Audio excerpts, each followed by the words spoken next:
Pues bien, vamos como siempre a pedir la unción del Espíritu Santo para poder compartir la palabra de Dios. Nos colocamos en la presencia del Padre, del Hijo y del Espíritu Santo. Amén. Amado Padre Celestial, queremos darte gracias una vez más por este día que nos regalas, por el don de la vida, por tu amor, por tu misericordia. Queremos pedirte que nos bendigas, que nos llenes de tu presencia, que soples sobre nosotros una nueva unción en este día, una nueva alegría, una nueva esperanza, una nueva fortaleza para levantarnos y enfrentar el mundo. Gracias, Señor, porque nos has llamado. Gracias porque has volteado tu rostro hacia nosotros y nos has mostrado tu misericordia. Nosotros te pedimos perdón desde lo profundo del corazón por todo aquello con lo que te hemos ofendido. Y clamamos hoy una vez más que nos regales una nueva unción, la unción de tu Santo Espíritu. Ven, Espíritu de Dios, y haz hoy un nuevo Pentecostés en nosotros, en nuestros corazones. Ven y llénanos de tu presencia. Ven, inspíranos, alégranos el corazón, Espíritu Santo. Danos el don del discernimiento y de la sabiduría para poder comprender esta palabra y sobre todo para saberla aplicar en nuestras vidas. Quédate a morar en nosotros, en nuestros corazones. Ven, Espíritu Santo Paráclito, ven y llénanos de tu presencia. Amén y amén. Vamos con la lectura del Santo Evangelio de este día. Ponle mucha atención. Lectura del Santo Evangelio según San Mateo, tomado del capítulo 5, versos 20 al 26. Dice así la palabra del Señor. En aquel tiempo dijo Jesús a sus discípulos: si vuestra justicia no es mayor que la de los escribas y fariseos, no entraréis en el reino de los cielos. Habéis oído que se dijo a los antiguos: no matarás, y el que mate será reo de juicio. Pero yo os digo, todo el que se deja llevar de la cólera contra su hermano será procesado. Y si uno llama a su hermano imbécil, tendrá que comparecer ante el Sanedrín, y si lo llama necio, merece la condena de la gaena del fuego. Por tanto, si cuando vas a presentar tu ofrenda sobre el altar te acuerdas allí mismo de que tu hermano tiene queja contra ti, deja allí tu ofrenda ante el altar y vete primero a reconciliarte con tu hermano, y entonces vuelve a presentar tu ofrenda. Con el que te pone pleito, procura arreglarte enseguida, mientras vais todavía de camino, no sea que te entregue al juez y el juez al alguacil y te metan en la cárcel. En verdad te digo que no saldrás de allí hasta que hayas pagado el último céntimo. Palabra del Señor, gloria a ti, Señor Jesús. Pues hermanos míos, esta palabra de Dios hoy es una palabra muy fuerte que nos exhorta, que nos invita precisamente al proceso de la conversión, a ser superiores a los maestros de la ley y a los escribas. ¿Por qué? Porque nosotros ya conocimos al Salvador. Antes se vivía solamente de la ley de Moisés y de la cantidad de leyes que existían, pero llegó el Salvador del mundo, vino nuestro Señor Jesucristo y nos propone un nuevo camino. Y en ese nuevo camino hay una condición fundamental, que es estar en paz con nuestros hermanos. Y qué difícil para muchos de nosotros estar en paz con nuestros hermanos cuando tenemos una cantidad de rencillas en el corazón, de odios y a veces de sentimientos o más bien de expresiones como quien dice, este o aquel no se va a salvar porque es un tal por cual, o porque va a hacer esto, porque va a hacer lo otro. La verdad es que el Señor derrama su misericordia sobre todos los seres humanos, y mientras nos regala vida, todos tenemos la opción de la conversión de una o de otra manera. Por supuesto que hay cosas que nos duelen, hay cosas que hieren nuestro corazón. Pero ¿qué hacemos con esas cosas que nos duelen o con esas cosas que hieren nuestro corazón? Pues tendríamos que entrar en el proceso de aferrarnos al Señor, orar por nuestros enemigos, bendecirlos y no maldecirlos, desearles el mayor de los bienes, que es la conversión. Eso es lo que demuestra que tenemos un amor divino en el corazón, el deseo de que los demás se salven, porque nuestro Señor Jesucristo quiere que todos se salven, todos, absolutamente todos. Para eso vino Él. Él no vino para terminar de condenarnos ni para pisotearnos, vino precisamente para derramar su misericordia sobre cada uno de nosotros.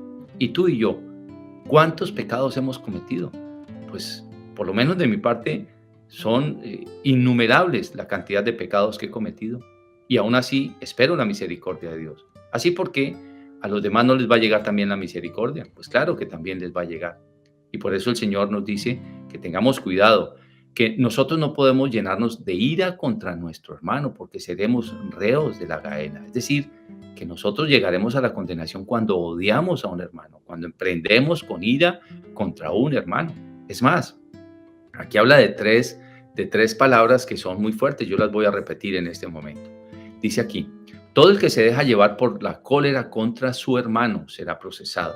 Y si uno llama a su hermano imbécil, tendrá que comparecer ante el Sanedrín. Y si lo llama necio, merece la condena de la cadena del fuego.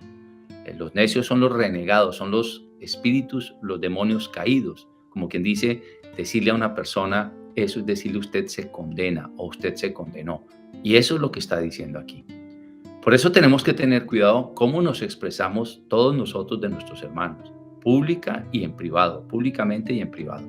Tenemos que tener cuidado, más bien cada que tengamos rabia, molestia, rencor, pues debemos decirle, Señor, ayúdame a no sentir esto que tengo. Yo quiero bendecir a ese hermano porque tú me pides que lo bendiga y además es hijo tuyo a quien tú también amas.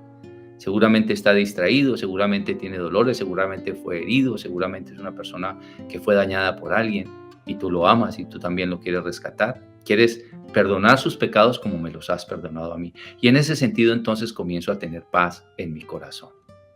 Y entonces luego hace otra advertencia que es muy importante, ya para aquellos que tal vez le hemos hecho daño a otros.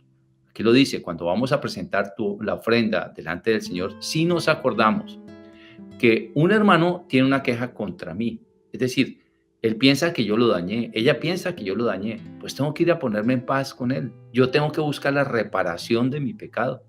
Por supuesto que hay veces que nosotros no nos damos cuenta cuando hemos herido a otra persona, pero muchas veces sí sabemos que lo hacemos. De hecho, cuando nosotros nos acercamos al Señor, hemos herido a nuestro esposo, a nuestra esposa, a nuestros hermanos, y somos conscientes de eso porque se abrió para nosotros un entendimiento claro, una conciencia clara, pues es muy importante saber que nosotros buscamos el tema de la reparación del pecado. ¿Y cómo se busca? Poniéndonos en paz con Él. Porque de lo contrario, habla de este texto que tiene que ver muchísimo con el purgatorio. Si no te pones en paz, pues cuando vayas antes del alguacil, pues si no te pones en paz, te entregarán al alguacil, él te meterá a la cárcel y no saldrás de allí hasta que pagues el último centavo. Es decir, este proceso de la reparación, que es lo que el Señor nos invita a todos nosotros, a cuantos hemos dañado, tenemos que hacer un proceso de reparación. ¿A qué se refiere que no saldrás de la cárcel? Pues la cárcel está hablando precisamente no de la cárcel de este mundo. Está colocando la comparación en palabras de este mundo, pero todo lo que habla el Señor es espiritual. Por eso esa cárcel, de la cual se puede salir, pero es cárcel, pues tiene la simbología precisamente del purgatorio, de la purificación. ¿Por qué? Porque entonces habremos muerto todavía sin corregir una conducta que tenemos. Nuestro cuerpo, nuestro corazón y nuestra vida está inclinada a esa conducta y entonces no podremos salir hasta que no purifiquemos esa conducta. Esto es muy sencillo y muy simple de entender. Vamos a poner este ejemplo. Vamos a suponer que yo aborté hace muchos años y entonces pues le he pedido perdón a Dios por el aborto, pero de pronto hay alguna conversación sobre el aborto y yo no digo nada. Y de pronto hay una persona que va a abortar y yo no le aconsejo nada. Como quien dice, me quedo callado porque todavía no estoy muy convencido de eso. Pues todavía tengo la inclinación al aborto. Todavía tengo como ese, digámoslo así, alcahuetear, entre comillas, ese tema del aborto. Y entonces no habré reparado mi pecado. El día que yo esté absolutamente convencido que el aborto es un pecado terrible, que es matar a un inocente, y empiezo a hablar a favor de la vida, en contra del aborto, empiezo a apoyar las entidades que son pro vida y todo eso, ese día estoy totalmente convencido, ese día habré reparado mi pecado, por consiguiente ya no entro a purgatorio en el sentido de, por lo menos, el pecado del aborto. Y así con los otros pecados, cuando estoy absolutamente convencido de que no debo pecar de ninguna manera y ya he cambiado mi conducta, entonces podré, si muero, entrar en el cielo. Por supuesto que muchas veces es difícil porque tenemos diferentes debilidades y flaquezas los seres humanos, pero cada vez, en la medida en que vamos caminando, leyendo la palabra de Dios, la idea es ir perfeccionando nuestra vida. Esto tiene que servir también estas liturgias, en ir pensando en que tengo que ir perfeccionando y corrigiendo cosas. Así que hoy la palabra de Dios nos invita precisamente a ganarnos el cielo, pensando especialmente en nuestros hermanos, en no herirlos, en perdonarlos, en bendecirlos y en entender que Dios nos vino a salvar a todos y que todos estamos viviendo en el tiempo de la misericordia. Y este tiempo de la misericordia es fundamental para todos nosotros. Que no nos sorprenda la muerte estando enemistados, con odios, con rencores, con resentimientos. Que no nos sorprenda la muerte en un pecado mortal, adulterio, faltar al primer mandamiento de la ley de Dios, tal vez portarnos mal con papá y mamá, fornicación, lujuria, todos estos pecados mortales que pues tienden precisamente a querer matarnos el espíritu para la eternidad. Pero estoy seguro que tú y yo, con la gracia de Dios, con su amor y su misericordia, vamos a llegar a esa eternidad bienaventurada, donde vamos a estar todos gozosos compartiendo con la gracia de Dios. Vamos a terminar con oración. Amado Padre Celestial, hoy queremos presentarte una vez más nuestra vida. Queremos pedir tu misericordia, Señor, para que nos ayudes a que nuestros pecados sean reparados. Ayúdanos a reparar toda culpa. Ayúdanos a estar en paz con nuestros hermanos, a bendecirlos, a perdonarlos, pero también a aquellos que les hemos hecho daño, ayúdanos a podernos encontrar y pedirles perdón, o al menos a reparar nuestro pecado que hemos cometido contra nuestros padres, hermanos, hijos, contra nuestra pareja, nuestra esposa o nuestro esposo, o las personas que tal vez tuvimos antes de casarnos. Ayúdanos a estar en paz, Señor.